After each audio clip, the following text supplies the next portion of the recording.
আজকে সেই ইসলামের বিরোধী তারা করছে যারা রেপের রেট লাগায়, এত রেপ হলে এই বয়সে রেপ হলে এত টাকা, এই বয়সে রেপ হলে এত টাকা, তারা আজকে ইসলামের সমালোচনা করছে। এর জন্য দোষী আমরা।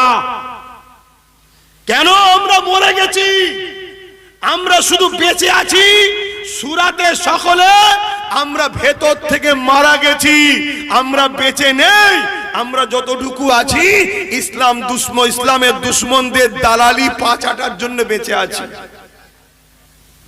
এখনো সময় আছে, তৈরি হও, প্রস্তুত নাও। আগামী দিন যুদ্ধ করতে হয়, যুদ্ধ করব, তৈরি হও, প্রস্তুত নাও। তাহলে আল্লাহ তোমার ইজ্জত তোমাকে ফিরিয়ে দেবে, তুমি আবার প্রতিনিধিত্ব পাবে, তুমি আবার সম্মান পাবে। আমেরিকা তোমার দরের গোড়ায় এসে দাঁড়াবে, ব্রিটেন তোমার দরের গোড়ায় এসে দাঁড়াবে। 100 বছর আগে যেমন দাঁড়িয়েছিল সুলতান আব্দুল হামিদের দরের গোড়ায় এসে আমেরিকা ব্রিটেন দাঁড়িয়ে থাকতো একটুখানি কথা বলা, সাক্ষাতের জন্য। এই তারিখ তো তোমরা ভুলে গেছো, এই ইতিহাস তো তোমরা ভুলে গেছো। আবার এই ইতিহাস যখন তোমাদেরকে শুনিয়ে জাগাচ্ছি, আমার সব থেকে বড় দুশ্মন কারা হয়েছে জানো? একদল মুনাফিক এমএলএ এমপি প্রধানরা আমার সব থেকে বড় দুশ্মন হয়েছে মুসলমান। মুসলমানদের মধ্যে থেকে একদল এমএলএ এমপি প্রধান, এরা আমার সব থেকে বড় দুশ্মন হয়ে গেছে। এরা গালিগালাজ করছে আমাকে, জুলুম করছে আমার উপরে।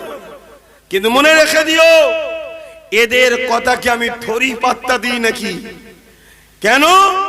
এ তো চুনোপুটি, এদের বাপ মাকেও ভয় করিনি আমি, যে মাথায় বসে আছে তাকেও ভয় করিনি, যেখানে বসে আছে তাকেও ডর করিনি আমি। কিন্তু তোমাদেরকে আমি জাগাতে চাইছি, আল্লাহু আকবার, তোমাদেরকে আমি জাগাতে চাইছি, জাগো, এই শীত ঘুম ভাঙাও। না হয় তোমার বাচ্চাগুলো চোখ থাকতো কানা হবে, কান থাকতো কালা হবে, মুখ থাকতো বুবা হবে, হাত পা থাকতো প্যারালাইসিস রোগীর মতো হবে। যতদিন মেয়েগুলো দেহ দিতে পারবে, মাফ করবেন ভাষা খারাপ হলো, যদি জাগে ততদিন টিকে থাকতে পারবে, যেদিন পারবে না সেদিন কতল হবে। যতদিন তোমার শরীর দিয়ে খেটে তাকে চাটতে পারবে, কি বলে গোলামি কৃত দাস হয়ে থাকতে পারবে, ততদিন তোমাদের বাচ্চারা বেঁচে থাকবে। যেদিন পারবে না সেদিন মেরে দেওয়া হবে। সেই দিন আসছে। আজ থেকে 3-4 বছর আগে যা বলেছিলাম আজ ঘটছে না, ঘটে না। 8 বছর আগে বলেছিলাম, এখন পর ধারাবাহিকভাবে বলেছিলাম ওয়াকফ চলে যাচ্ছে, ওয়াকফ চলে যাচ্ছে, মসজিদ আমাদের হাত থেকে যাচ্ছে, মাদ্রাসা যাচ্ছে, বলেছি না বলিনি? আজকে ঘটছে না, ঘটেনি? আজকেও বলে যাচ্ছি, জাগো, ডান দিক বাঁ দিক সোজা পিছনে কোনো দিকে দেখোনি, একটা দিকেই দেখো, মুহাম্মদ সাল্লাল্লাহু আলাইহি ওয়াসাল্লাম। জোরে বলুন সুবহানাল্লাহ। তুমি যা কিছু করবে আমার নবীকে দেখো। আর নবী বলেছে, আমার উম্মতেরা, দুনিয়ায় তোমরা মৃত্যুকে ভয় করবে না আর লোভ লালসায় পড়বে না। তাহলে মৃত্যুর ভয় ছাড়তে হবে, লোভ লালসাকে ছাড়তে হবে। আর রাসূল আরেক হাদিসে বলছে, তোমরা নেতৃত্ব মানবে কুরাইশ বংশের। নেতৃত্ব মানবে কার? কুরাইশ। আমি নবী আমার আওলাদদের নেতৃত্ব মানবে, আমার খানদানের সন্তানদের নেতৃত্ব মানবে। সেই কুরাইশ বংশের ছেলে হয়ে আওয়াজ জানতে চাইছি, নেতৃত্ব দিলে মানবেন? হাত তুলে বলুন, মানবেন? আলহামদুলিল্লাহ। ধর্মীয় ভাবে তো দাদা হুজুরকে আপনারা মানেন, দাদা হুজুরকে মানেন না? মানেন না? সেই দাদা পীরের আওলাদ আজ আপনাদের দুনিয়াবি স্বার্থেও লড়াই করতে নেমেছে। দুনিয়াবি স্বার্থে তার নেতৃত্ব মেনে নেওয়া দরকার আছে না নাই? হাত তুলে সাক্ষী দেন, দরকার আছে না নাই? মানুন, একটা বরকত পাওয়া যায়। সামান্য দেখুন না, একটু শুধু ঝুঁকেছেন, আপনাদের দাম বেড়ে গেছে। এত চিল্লে কোনোদিন ঈদ বকরা ঈদের ছুটি পাইনি, হঠাৎ করে শুনছি নাকি 2 দিন করে ছুটি হয়ে গেছে। শুনছেন না? অনেক কিছু পাবেন, শুধু নিজের জায়গাটা বুঝে নিতে শিখুন। আমার নবী পাক সাল্লাল্লাহু আলাইহি ওয়াসাল্লাম সঙ্গে জালিমরা একটা শান্তি চুক্তি করেছিল। সেই চুক্তি একতরফা হয়েছিল। মক্কা থেকে যদি কেউ মদিনায় যায় তাকে মক্কায় ফিরিয়ে দিতে হবে, কিন্তু মদিনা থেকে কেউ যদি মক্কায় আসে তাকে ফিরিয়ে দেওয়া হবে না। কি একতরফা নয়? বলুন বলুন। তারপরে আমার রাসূল পাক সাল্লাল্লাহু আলাইহি সাল্লামের নাম যখন লেখা হয় মুহাম্মদ রাসূলুল্লাহ, তখন বলল এই রাসূলটাকে কাটতে হবে, আমরা রাসূল বলে মানি না। আল্লাহ নবী শান্তির স্বার্থে রাসূলটাকেও মুছে দিলেন। শুনছেন? একতরফা চুক্তি হওয়ার পরও মক্কার ক্ষমতাশালী শাসক আবু জিল উতবা সাইবার বাহিনীরা তারা ওই শান্তি চুক্তিকে ভঙ্গ করে আমার নবী সাহাবাদেরকে হত্যা করা শুরু করলো। আমার নবী সাহাবাদের পরিবার ঘর বেটিদের উপরে জুলুম অত্যাচার শুরু করলো, নারীদের উপরে অত্যাচার শুরু করলো।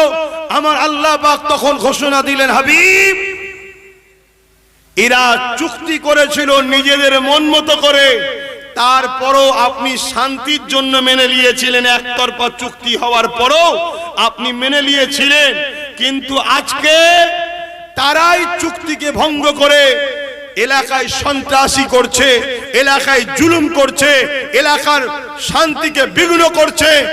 আমি আপনাকে আদেশ দিচ্ছি, 4টে মাস আছে ইসলামে লড়াই করা হারাম, এই 4 মাস সময় দিচ্ছি, এদেরকে ঘোষণা করেন। এরা যদি পরিবর্তন হয়ে যায় ভালো, যদি না হয় 4টে মাস কেটে যাবার পর এই জালিম অত্যাচারী মুশরিকগুলোকে যেখানে পাবেন সেখানে এদেরকে শাস্তি দেন, এদেরকে ধরেন, পাকড়াও করেন, কতল করেন। কথা বুঝে আসছে না? আমার কথা বুঝে আসছে তো নাকি? আজকে পাকিস্তানের সঙ্গে আমাদের একটা চুক্তি হয়েছে না হয়নি? একটা বর্ডার তৈরি হয়েছে না হয়নি? আজকে তারা তাদের, আমরা আমাদের। এখন যদি তারা সেই চুক্তিকে ভঙ্গ করে আমার দেশের ভৌগোলিক পরিস্থিতির উপরে বারবার সন্ত্রাসী করে, হামলা করে, জুলুম করে, দেশের নারী পুরুষদের উপরে অত্যাচার করে, তাহলে স্বাভাবিক আমার দেশের যিনি চিফ কমান্ডার আছেন, যিনি দায়িত্বে আছেন, জেনারেল যিনি দায়িত্বে আছেন, তিনি তো বলবেন যে পাকিস্তানের এই হুমকির মোকাবেলা আমাদেরকে করতে হবে, পাকিস্তানিদের যেখানে পাওয়া হবে সেখানে কতল করতে হবে। কি সৈন্যদের মনোবলের জন্য বলবে না? বলবে না? জোরে বলেন। কিন্তু সেই আয়াতটাকে নিয়ে আজকে মিথ্যাচার করছে। ওটা একটা যুদ্ধের পরিস্থিতিতে আয়াত ছিল, এবং 6 নম্বর আয়াতে আল্লাহ বলছে যে তাদের মধ্যে থেকে যারা শান্তি চাইবে, ক্ষমা চাইবে, আপনি তাদেরকে মাফ করে দেন, শুধু বলে ছেড়ে দেয়নি, তাদেরকে মাফ করেন এবং নিরাপদ স্থানে তাদেরকে পৌঁছে দেন। শুনছেন তো ভাই? এত বড় উদার মন, এত বড় উদারতা কেউ দেখাই না যে দুশ্মন যদি ক্ষমা চায় তাকে মাফ করে দেয়, এতটুকু হতে পারে। মাফও করেন এবং তাকে তার নিরাপদ স্থলে পৌঁছে দেন। জোরে বলুন সুবহানাল্লাহ। কিন্তু 4 পাস মূর্খ আজকে সে আগে পিছুর আয়াতের কিছু না বিষয় ভিত্তিক ছাড়া আজকে সমাজে কোরআনের বিরুদ্ধে কত বড় বড় কথা বললো না? বললো না? জোরে বলেন। এর নিয়ে কেস হচ্ছে অনেক জায়গায়। আপনাদেরও দায়িত্ব, প্রতিটা গ্রামের মানুষ নিজের থানাতে এর নিয়ে কেস করা দরকার, এবং গ্রামে প্রত্যেকে স্বাক্ষর করুন এর বিরুদ্ধে কেস, এবং ওই স্বাক্ষরে এটাও লিখবেন, রাজ্য সরকার আপনি তো বলেছিলেন বিজেপির হাত থেকে আমি আপনাদের রুখবো, বলেছে না? বলেন। নতুন করে এখনো বলবে হয়তো বিজেপির হাত থেকে আমাকে সাপোর্ট করো, রুখবো, বলবে না? বলবে না? তাহলে সেই জায়গায় বিজেপি যখন ওয়াকফ কালা কানুন করলো, রাজ্য সরকার সে ওয়াকফ কালা কানুনকে রুকেছে না সাপোর্ট করেছে? তাহলে সাথ দিয়েছে আমাদের না বিজেপির সাথ দিয়েছে? জোরে বলেন। তাহলে আমাদের সঙ্গে রাজ্য সরকার বিশ্বাসঘাতক করেছে না করেনি? তাহলে রাজ্য সরকারকে তো বলা দরকার, আজকে আমার কোরআনের বিরুদ্ধে যখন বলছে, বিজেপির এমএলএ আমার ইসলামের বিরুদ্ধে যখন রেপ নাকি ভালো কাজ বলছে, ইসলামের বিরুদ্ধে মিথ্যাচার করছে বিজেপির এমএলএ, তারপরে ওইদিকে শুভেন্দু অধিকারী দিন রাত ভক ভক ভক ভক করছে, শুধুমাত্র ভুল বকছে একটাই কারণে, যাতে করে আমরা মুসলমান ভয়ে ওর বুনের কোলে উঠে বসে থাকি। কথা বুঝছেন? তাহলে আজকে এইগুলোকে রাজ্য সরকারের বন্দী করা দরকার আছে না? এই করছে। তিনি তো কথা দিয়েছিল আমরা করব, করছে কি? উপরন্তু আমরা কি দেখছি, শুভেন্দু যখন যাচ্ছে রাজ্য পুলিশ তার আগে পিছু, সেন্ট্রাল ফোর্স তো আছেই আছে, রাজ্য পুলিশও তার আগে পিছু কাই কাই কাই করে যাচ্ছে। কে যাচ্ছে রে? দিদির ভাই যাচ্ছে। কি নিয়ে যাচ্ছে না জানি না, নিয়ে গিয়ে এমন বড় বড় কথা বলছে, আমরা মুসলমান ভাবছি ওরে সর্বনাশ, এরা ক্ষমতায় আসেনি যদি এত বড় বড় কথা বলে, তাহলে ক্ষমতায় এলে আমাদেরকে মেরে ফেলবে, বুঝলি? আমাদের দিদিটাই ঠিক আছে। কি মাথার মধ্যে ঢুকছে না? ঢোকে না? এটা তো পলিসি। অথচ বিজেপি শাসিত রাজ্যে ওয়াকফ আইন লাগু হয়েছে, আর আমার রাজ্যে রাজ্য সরকার ওয়াকফ আইন লাগু করে দিয়েছে। তাহলে একই জিনিস হচ্ছে তো। অন্য রাজ্যে মসজিদ ভাঙছে, আমার রাজ্য মসজিদ ভাঙছে। অন্য রাজ্যে মাদ্রাসা ভাঙছে, আমার রাজ্য দুর্গাপুরে বোল্ডুজার দিয়ে মাদ্রাসা ভাঙছে। ভাঙছে না ভাঙে না? অন্য রাজ্যে বিজেপি যা করছে, আমার রাজ্যে এই সরকার তাই করছে। তাহলে এরা দুজন ইসলামের দুশ্মন না ইসলামের বন্ধু? একটু বলুন, এরা দুজন ইসলামের দুশ্মন না বন্ধু? আর ইসলামের দুশ্মনকে আপনারা ভালো মানুষ বলে মানেন না জালিম বলে মানেন? কারা কারা জালিম বলে মানেন হাত তুলে দেখান। হাত লম্বা করে তোলেন, একটু ডায়ে বায়ে দেখেন কেউ হাত তুলতে বাকি আছে কি? কেউ হাত তুলতে বাকি আছে কি একটু দেখবেন। কেউ হাত যদি না তোলে ঝগড়া করবেন না, কিন্তু গাদ্দারটা চিনে রাখেন। সরকার আছে না নাই আপনার? তাহলে এরা জালিম আমরা মানি, তাই তো নাকি? স্বীকার করলেন, যারা হাত তুলেছেন স্বীকার করেছেন তো? কেউ হাত তুলতে বাকি ছিল না তো? যদি থাকে তার সাথে কি ঝগড়া করবেন? না, আমরা ঝগড়ার পক্ষে নয়, আমরা শুধু জেনে নেব যে এ জালিম আমাদের নয়। কি ঠিক তো নাকি? কেন মুসলমান যত খারাপই হোক, মুসলমান যত পাপী করে ফেলুক, ইসলামের সঙ্গে গাদ্দারি করতে পারে কি? ইসলামের দুশ্মন হতে পারে কি? ইসলামের দুশ্মনকে শক্তিশালী করতে পারে কি? তাহলে রাসূল পাক সাল্লাল্লাহু আলাইহি সাল্লামের হাদিসটা একটু শুনেলেন। আল্লাহ নবী প্রথমেই বললাম মিশকাত শরীফের হাদিস, যে জালিম জানার পরও কেউ যদি ওই জালিমকে সাথ দেয়, ওই জালিমকে কেউ যদি সহযোগিতা করে, এই নিয়েতে তাকে শক্তিশালী করার দরুন, তাহলে সে ইসলাম থেকে বেরিয়ে যায়। তাহলে আজকে আমরা নিজেরা সাক্ষী দিচ্ছি এরা দুজনাই জালিম। এরপরও যদি এই জালিমদের কেউ ভোট দেয়, হারাবার জন্য ভোট দেয় না শক্তিশালী করার জন্য, তারা ইসলামে থাকবে? জোরে বলেন থাকবে? এই কথাগুলো জানানো দরকার আছে না? না।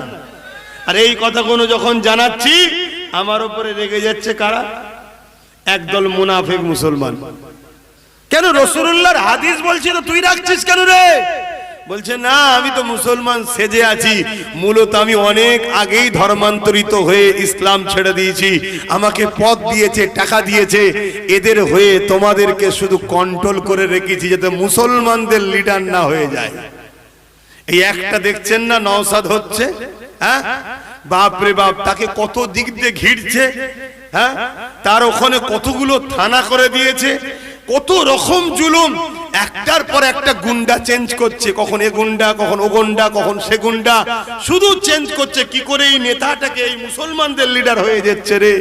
কিন্তু মনে রাখবেন, নওশাদ শুধু মুসলমানদের লিডার নয়, নওশাদ মানুষ, অসহায় গরিবের লিডার। কেন নওশাদের নেতা মুহাম্মদ সাল্লাল্লাহু আলাইহি সাল্লাম তিনি শিখিয়েছেন খোদার্থকে খানা খাওয়ানো ইসলামের সব থেকে ভালো কাজ। জোরে বলুন সুবহানাল্লাহ, আরো জোরে বলুন সুবহানাল্লাহ। আল্লাহ নবী বলেছেন খোদার্থ মানুষ, সেই খোদার্থ মুসলিম হতে পারে, হিন্দু হতে পারে, সাঁওতাল হতে পারে, আদিবাসী হতে পারে, দলিত হতে পারে, যেই হোক, খোদার্থকে যে খানা খাওয়াবে, ইসলামের সব থেকে ভালো কাজ হলো খোদার্থকে খানা খাওয়ানো। জোরে বলুন সুবহানাল্লাহ। মনে রাখবেন বাপ জানেরা, আমার রাসূল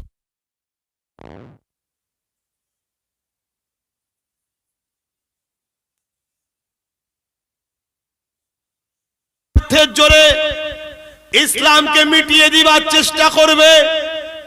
ইমানদার জানে, জান থাকা অবস্থায়, শরীরে শেষ বিন্দু রক্ত থাকা অবস্থায় ইমানদাররা কি মেনে নেবে?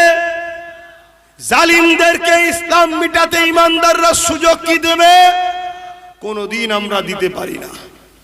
তোমরা রাজনীতি করছো, করগে যাও, মানুষের রুজি রুটি শিক্ষা কারবার ব্যবসার কথা ভাবকে যাও, তা না করে তোমরা যদি আমার ধর্মের উপরে আঘাত দাও, এই আমরা চুপ থাকতে পারবো? কথা বলো, তোমরা চুপ থাকতে পারবে? তোমাদেরকেও সংগঠিত হওয়া দরকার আছে না নাই? এই সংগঠিত হয়ে লড়াই কাদের বিরুদ্ধে করবে? হিন্দুদের, আদিবাসীদের, এসসি এসটিদের বিরুদ্ধে লড়বে? জোরে বলো না। কেন? আমার রসুল কখনো কোনো ধর্মের বিরুদ্ধে লড়াই করেনি, আমরা করব না। আমার নবী যতবার লড়াই করেছে জালিমদের বিরুদ্ধে, সন্ত্রাসদের বিরুদ্ধে, চোরেদের বিরুদ্ধে, খুনিদের বিরুদ্ধে, ধর্ষকদের বিরুদ্ধে। আজকে বলো, হাত তুলে সাক্ষী দাও, আজকের দিনেও যারা জালিম, চোর, অত্যাচারী, খুনি, ধর্ষক হবে, তাদের বিরুদ্ধে জীবন দিয়েও কারা লড়তে রাজি আছো? হাত তুলে দেখাও, হাত লম্বা করে তোলো। যদি সেই জালিম কোন মুসলমান হয়, তার বিরুদ্ধে লড়তে রাজি আছো? জোরে বলে রাজি আছো? জালিম কখনো মুসলমান হতে পারে না, মুসলমান জালিম কখনো হতে পারে না। জালিমরা মুসলমান সাজে মুসলমানকে বোকা বানাবার জন্যে। এই কথা অসুবিধা হচ্ছে নাকি আপনাদের? হ্যাঁ শুনুন, আমি ইসলামী বলছি, ইসলামের বাইরে বলছি নাকি? কি গো, ইসলামী বলছেন ইসলামের বাইরে কেন? মুসলমানের ধারণা নামাজ, রোজা, দাড়ি, টুপি, হজ, যাকাত, মসজিদ, মাদ্রাসা, এটাই হলো ইসলাম, এটাই। এর বাইরে কিছু নেই মনে করে, তাই নাকি? আরে ইসলাম শব্দের মানে হলো শান্তি, এর ব্যাপক অর্থ হলো ইনসাফ প্রতিষ্ঠিত করা, ন্যায় প্রতিষ্ঠিত করা, ক্ষুধার্ত মানুষকে খানা খাওয়ানো, বিধবার অধিকার দেওয়া, এতিমের অধিকার দেওয়া, মা বাপের মর্যাদা দেওয়া, ন্যায় প্রতিষ্ঠিত করা, জাস্টিস প্রতিষ্ঠিত করা, সমাজের বুকে এমন করে মানব বন্ধন তৈরি করা, সম্প্রীতি তৈরি করা, ভ্রাতৃত্ব তৈরি করা। আরে ইসলাম মানে কি? জুলুমকে খতম করা, ক্ষুধার্তকে খানা খাওয়ানো, নেশা মুক্ত সমাজ গড়া। ইসলাম মানে কি? জুলুম মুক্ত সমাজ গড়া, চোর মুক্ত সমাজ গড়া। ইসলাম মানে কি? নিজের দেশের সার্বভৌমত্বকে নিরাপদে রাখারও নাম ইসলাম। জোরে বলুন সুবহানাল্লাহ। শোনো বন্ধু, দলিল দিয়ে বলে যাচ্ছি, আমার নবী পাক সাল্লাল্লাহু আলাইহি সাল্লাম যখন কাফের জালিম মুশরিকদের অত্যাচারে আমার রাসূল পাক সাল্লাল্লাহু আলাইহি সাল্লাম যখন মক্কা থেকে হিজরত করে ইয়াসরিবে চলে যাচ্ছে, আল্লাহ নবী বারবার মক্কার দিকে ঘুরছে আর চোখ ভরা পানি। রাসূল কাঁদে আর বলে, মক্কা তুমি আমার মাতৃভূমি, মক্কা আমি রাসূল তোমাকে ভালোবাসি, মক্কা আমি রাসূল তোমাকে পিয়ার করি, মক্কা আমি রাসূল তোমাকে ভালোবাসি। আরে রাসূল তার মক্কাকে ভালোবেসেছে কেন? মক্কা ছিল রাসূলুল্লাহর মাতৃভূমি।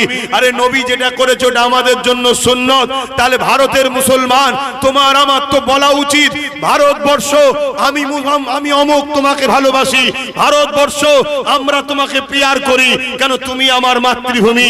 যদি রাসূলুল্লাহর উম্মত হয়, সে কখনো ভারতের সঙ্গে গাদ্দারি করতে পারে না। দেশের সঙ্গে, মাতৃভূমির সঙ্গে যে গাদ্দারি করে, সে কখনো মুহাম্মদ রাসূলের উম্মত হতে পারে না।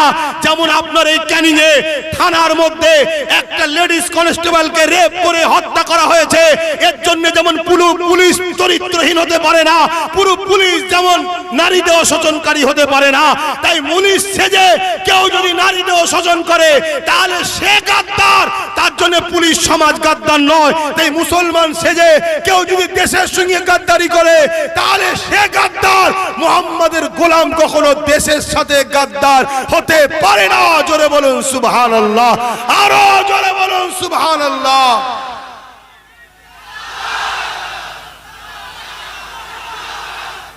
আজ আমাদের কাছে রিপোর্ট, আজ মিডিয়া দেখছে, দুনিয়া দেখছে, আমাদের কাছে রিপোর্ট। এই ভারতবর্ষের খবর, যত গোপন তথ্য পাকিস্তানকে যারা দেয়, তারা কেউ মুসলমান ঘরানার সন্তান নয়, তারা সব অমুসলিম ঘরের সন্তান।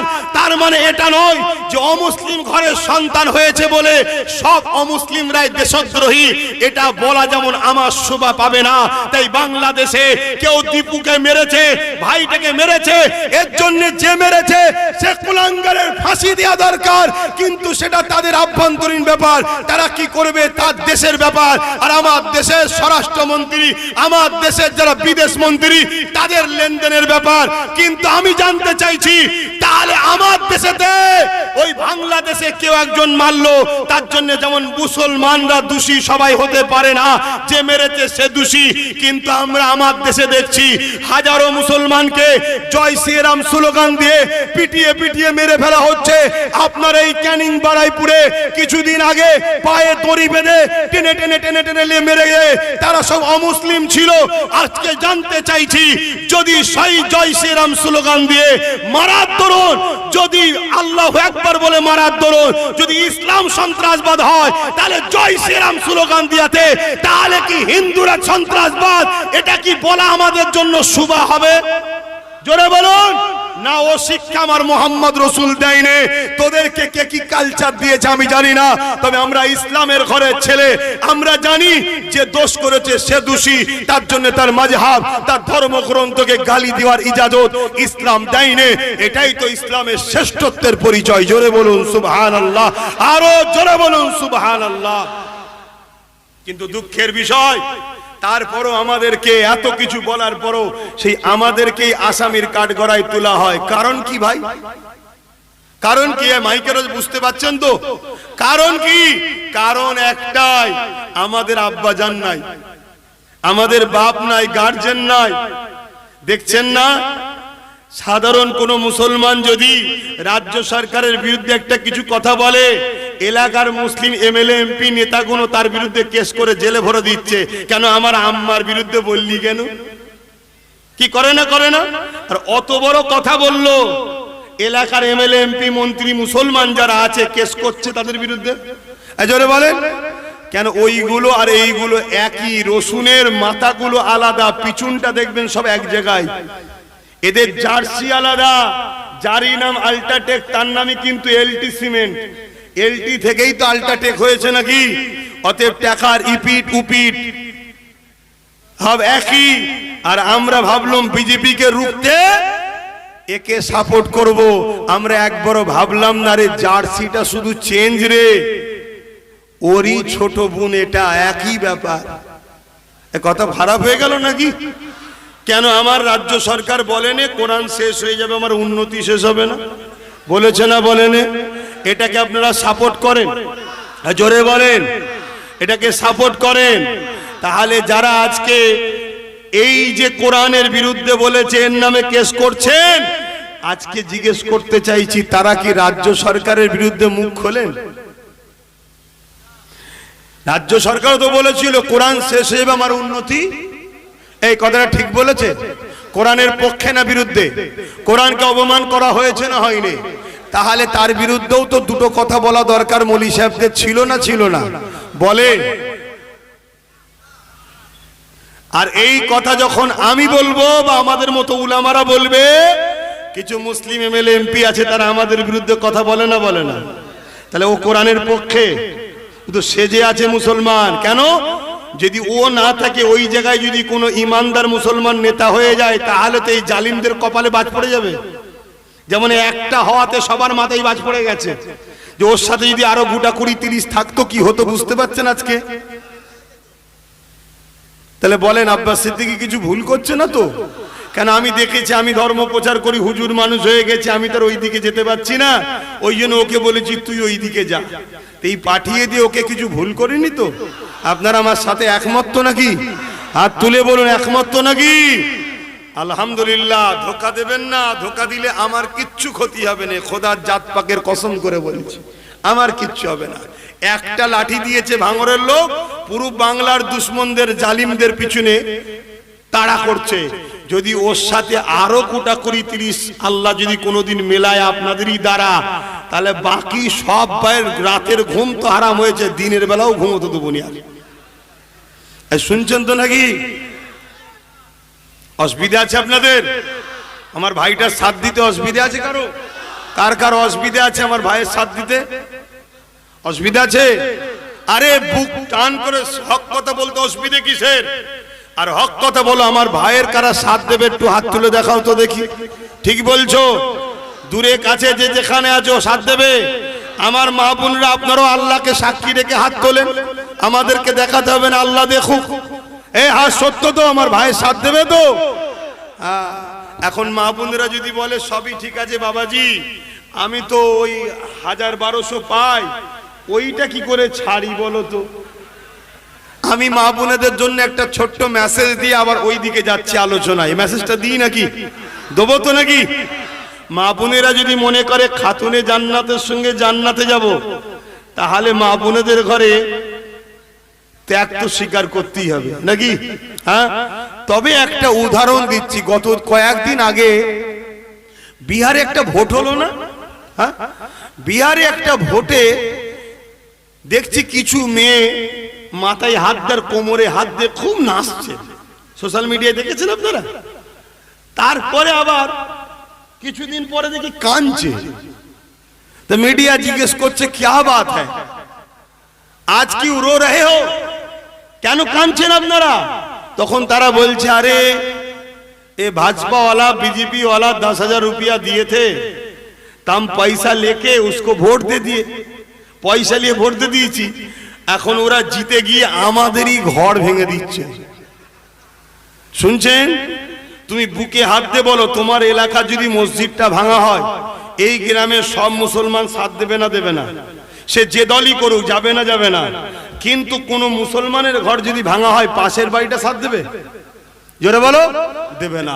তাহলে খোদার ঘরকে এরা দখল করে নিচ্ছে, তুমি কি ভাবছো তোমার ঘরটা নিরাপদ? যে ক্ষমতায় ওরা আমাদেরকে দখল করছে, ওই ক্ষমতা দখল করে ওদের মোকাবেলায় লড়াই করতে হবে। তুমি আম মানুষ লড়াই করে পারবে না। আম মানুষ লড়াই করলে রাত্রিরে পুলিশ তোমার বাড়িতে পাঠাবে। যারা পুলিশ পাঠায় সেই লোক যদি তোমার থাকে, তাহলে পুলিশ আসবে না।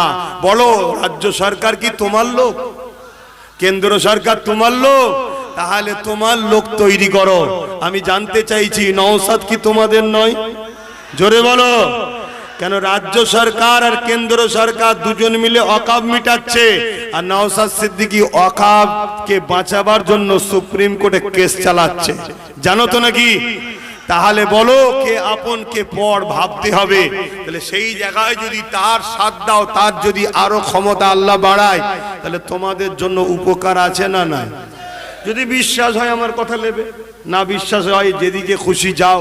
কিন্তু দিনের শেষে একটাই কথা, সব ঘুরিয়ে ফিরিয়ে সব ঠিক আছে, বিজেপি চলে আসবে। কি বলবে? এই একটা।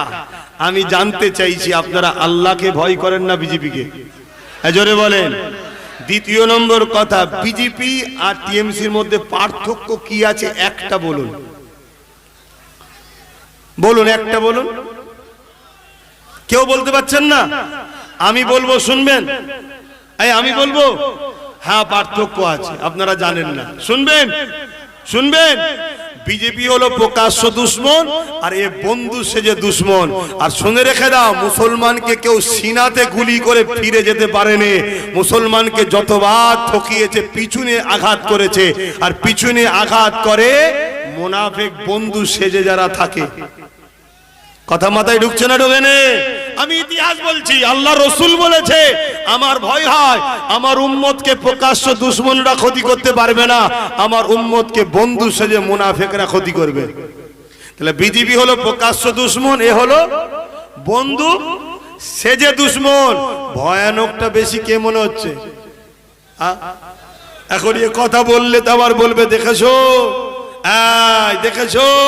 কিন্তু আমি বলবো, দেখেছো বলার কিছু নেই, দুশ্মন দুটোই আমাদের। কিন্তু একজন রাম মন্দির করছে, একজন জগন্নাথ মন্দির করছে, আবার দুর্গা আলিঙ্গন না কি বলে, যাই হোক, তার ধর্মের বিষয়, আমি ধর্মের বিষয়ে বলছি না। কিন্তু সরকারের কাজ তো ধর্ম করা নয়, ধর্মস্থান করা নয়। 1100 কোটি টাকা খরচ করে করছে। ওই টাকা কার? রাজ্য সরকারের। ওই টাকা তোমার আমার ট্যাক্সের টাকা। ওই জায়গা জনগণের জায়গা, সেই জায়গায় হসপিটাল হওয়া দরকার, জনগণ দেশের কল্যাণের জন্য করা দরকার। 1100 কোটি টাকা হলে কম করে হলো 20টার কাছাকাছি বড় বড় এইমস হসপিটাল হয়ে যেত। কিন্তু আজকে সেই হসপিটাল এখানে নাই। কিন্তু আজকে সেই টাকাকে দিয়ে তিনি নতুন করে হিন্দু ভাইদের মনটা পাওয়ার জন্য করতে চাইছে। কথা শুনছেন না শোনেন নে? কেন বুঝে নিয়েছে মুসলমানরা ওয়াকাবের পথ থেকে আমাদের পাশ থেকে সরে যাচ্ছে, শুনছো তো নাকি? কিন্তু আমার বক্তব্য ওই নিউ টাউনেতে আমাদের মসজিদের জায়গা জোর করে রাজ্য সরকার দখল করে হিডকোকে দিচ্ছে না, দেয় না? জোরে বলেন, দিচ্ছে না দেয় না? তাহলে তুমি কাদের? তুমি কাদের? আমি জানতে চাইছি। এখানে বলুন, কেন্দ্র সরকারও হিন্দু হিন্দু হিন্দু তো বা মন্দির তৈরি করছে, রাজ্য সরকারও করছে, করছে না করে না? কিন্তু কেন্দ্র সরকার যেটা করতে পারে না সেটা রাজ্য সরকার করেছে। কি বলেন তো? বলবেন তো? রাজ্য সরকার, কেন্দ্র সরকার যদি আমাদেরকে বিরিয়ানি পাঠায়, কেউ খাবে নাকি? জোরে বলেন। কেন? সন্দেহকে আমি চিনি, ও দুশ্মন, আমাদের বিষ খাইয়ে দিতে পারে, ঠিক তো নাকি? আর রাজ্য সরকার বন্ধু সেজে রেশনের মাধ্যম দিয়ে আমাদেরকে প্রসাদ খাওয়াবার প্ল্যান করেছে না করে না? কত মুসলমান প্রসাদ খেয়ে কাফের হয়ে গেল। শুনছেন না শোনেন? প্রসাদ খেলে ইমান থাকে? তাহলে আজকে বলুন, এ ক্ষতি করছে না করে না? তাহলে আমার মা বোনেদেরকে বলবো, মা বোঝার চেষ্টা করেন, যদি বোঝার হয় বুঝবেন, না বোঝার হয় আপনার ইচ্ছা, আপনার ব্যাপার। কিন্তু মনে রাখবেন, 1000-1200 পেয়ে লাস্টে ওই বিহারের মতো যেন না হয়, খুব নেচেছিল এখন কাঁদছে। কি ব্যাপার রে? বলছে আমাদের ঘর ভেঙে দিচ্ছে। শুনছেন তো? সাবধানে থাকো।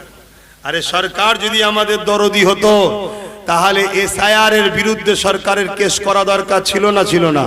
তামিলনাড়ুতে এসআইআর এর বিরুদ্ধে কেস করে রুখে রেখেছে। এখন কথা বুঝে আসছে? এনআরসি কেও রুখে রেখেছে। তা সরকারও তো উচিত ছিল কেস করা, এ উচিত ছিল না? ছিল না? কেস করেন। আমার বাড়িতে একবার পুলিশ পার্টি ছিল, জানেন?